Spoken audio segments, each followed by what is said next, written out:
All right, so I'm here at work and I'm going to go through all the strengthening exercises that I've prescribed for you.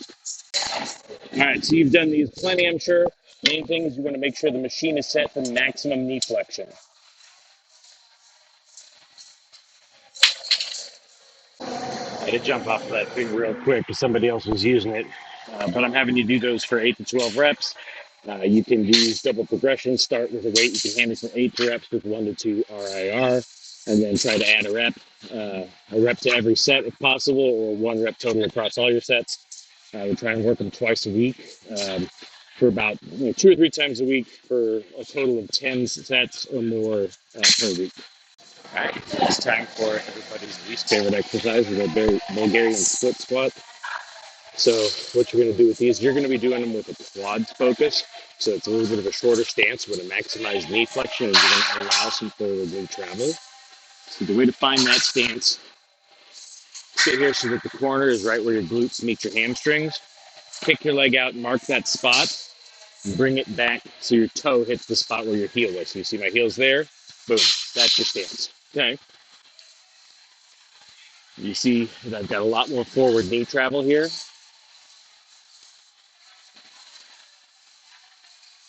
A lot more flexion at the knee. 3 sets, 8 to 10. You can add sets as you want. Start with your body weight, and then start adding weight as you feel able to. Next up, we have step down. These are brutal. I've actually never trained these on a regular basis myself. I've just been trying them out recently. But for glute development and quad development, it's hard for me to imagine anything more challenging than this. So you're going to start up here. You're going to lean forward over and then step down. At first, you'll probably need to make full contact with the ground. You'll probably need to support yourself with your arms quite a bit. But you want to work. Let's switch knees here. My less messed up knee. You want to work to the point where you're just like kissing the ground and then back up. And then if you get to a point where you can add a dumbbell to it, you're getting pretty serious. So we don't actually have a glute hand raise bench here at this gym. So I'm just going to do my best to demonstrate here on this back extension bench.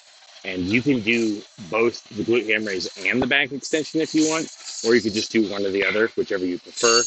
Either way, though, the objective is roughly the same. So for you and your issues, I want you to set the bench pretty high on your hip crease so that you're emphasizing your lower back a little bit more. If you were to set a little bit lower, that would be more glutes. So yeah, we're hitting the glutes for sure here. But we're also hitting some lower back and strengthening those spinal extensors will help you hit that arch on your bench. If you're doing it on a glute ham raise machine, it's going to naturally be a little bit lower on your hip, and you're going to curl up further.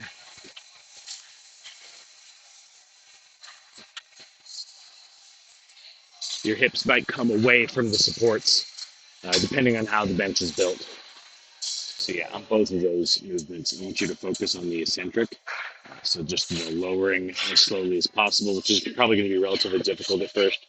But if you can work your way up to a 10-second eccentric, and then you can start adding weight, you should see some really good results there. Hip thrusts would be another really good glute strengthening option for you.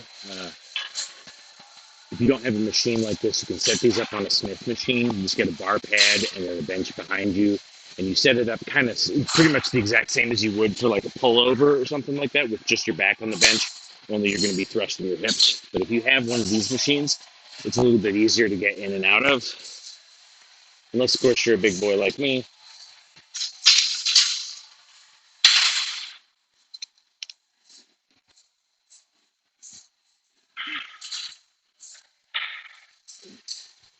But here, as with everything, I want to emphasize maximal range of motion on the target muscle, which for me means my feet are maybe a little bit further back, so I can get a little deeper, more hip flexion.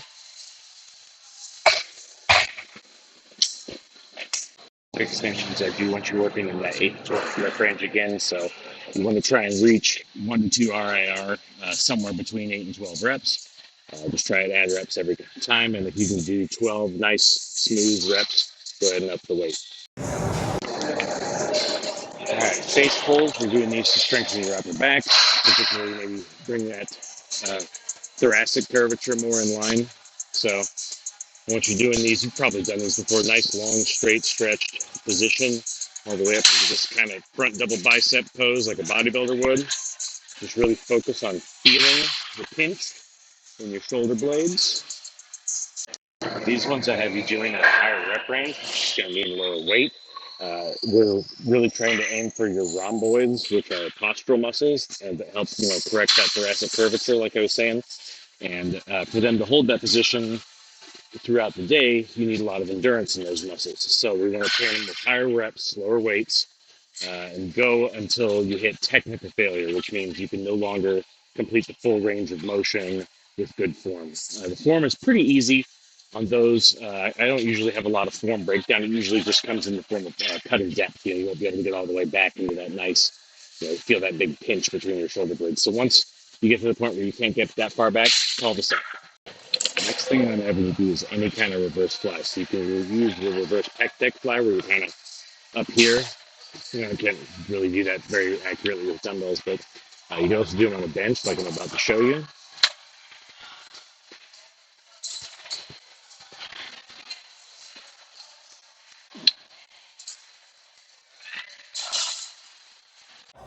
If you have a machine for this, though, if you have a cable cross similar to this one with the two diagonals, or you can use, you can see kind of behind me the big open cable machine where you've got two, attachments very far from each other. You could do that too.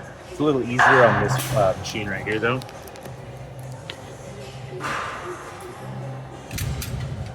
Because you can do it with a great range of motion.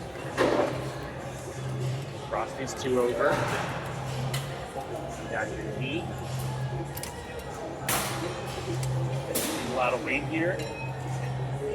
Cross your arms over. Just kind of alternate, set, which one goes on top. That really gets you a good stretch and push right up here, down here. As I said in the jog on this motion, if you don't get them quite as far back, that's actually okay, as long as you're still really emphasizing the most stretch position when your arms are way out in front of you. You're getting the most important part of this movement. So you're going to feel it in your rear delts. If you do the cable cross version, your lats will probably get more involved depending on the angle you're working at. If you work at a higher, more horizontal angle, it'll be a little more trap focused, a little more rhomboid focused. But again, as long as you can get your arms to roughly parallel with the line of your body, the reps count. So if you find yourself cutting depth a little bit on the last few reps, still keep going.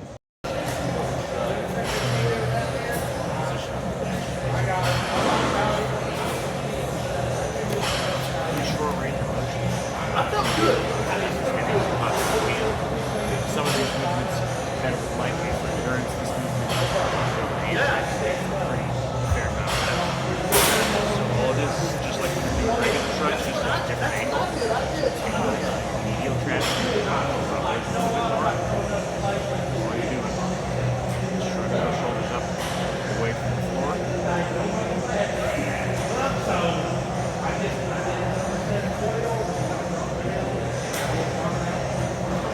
Last thing we're doing is scapular pulls.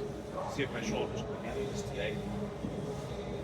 Get set up just like you would for a pull-up. Just let yourself come to a dead hang. Just try to bring your scapula together. So that's pretty tough on me. Modify the plyo box. Set it behind the bar at the beginning.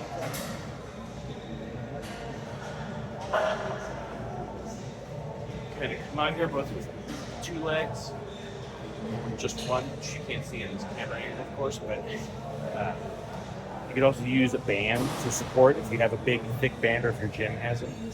Just loop it around and stick your foot in it just like you would for an assisted pull-up. You can also use the assisted pull-up machine, and you can also use a lat pull-down machine. I would just recommend using a lat pull-down machine with a fixed bar, not with one of the independent handles.